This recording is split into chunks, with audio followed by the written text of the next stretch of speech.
Let's set up a new enclosure for my Kenyan Sand Boa Tootsie.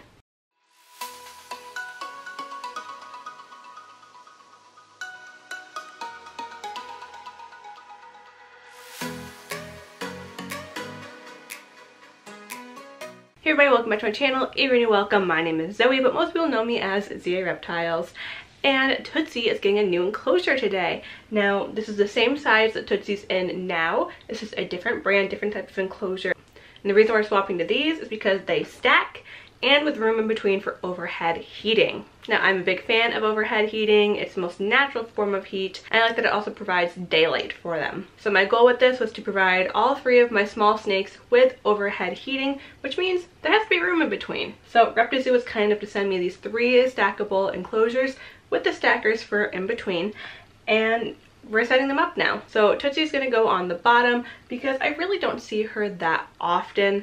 I'll see her out and about sometimes, especially at night, but in general, she's not one that comes out and likes to interact with you. Where my 2 hognoses will come out and watch what you're doing. If you walk in the room, they'll come out and follow you. So I want them a little bit higher where they could be more easily interacted with, where Tootsie could really care less, so she's gonna go on the bottom. So let's go ahead and get it all set up.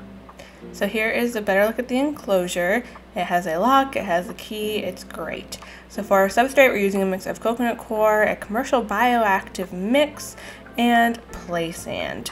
I love using just a bunch of mixes of different substrates. It gives it different textures, different surface areas, and sand boas are more of an arid species, so you definitely want it a little more on the drier, more deserty side. So people always ask me, how do you know how much of each substrate to put in when you're mixing? I don't really have a rhyme or reason. I just mix it until I'm happy with it. So I did end up adding more sand, but then I ran out of sand. But then it was time to decorate. So first we have her egg hide. It's just like a rock, but it's got 2 holes. That way if she happens to be in it, I can still lift it up and hopefully get her out the bottom. I think it's actually meant for aquariums, but it works great for a snake hide. And then just some pieces of cork bark just for her to climb on, to give some decor. Her stick that, you know, sometimes she climbs on.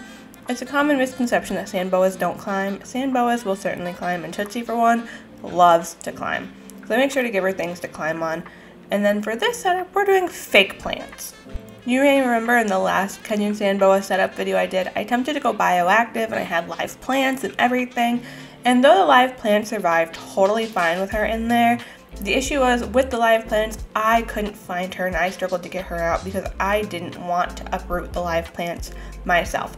And now that's not very easy to do when you have an education business and you need to be able to access your animals.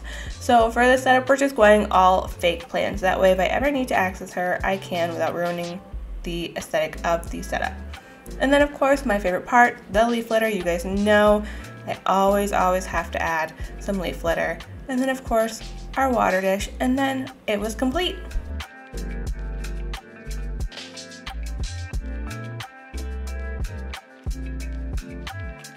And then it was time to get Tootsie's opinion on her new setups. This is Tootsie, my Kenyan Sand Boa, named after a Tootsie Roll because of her Halloween colors.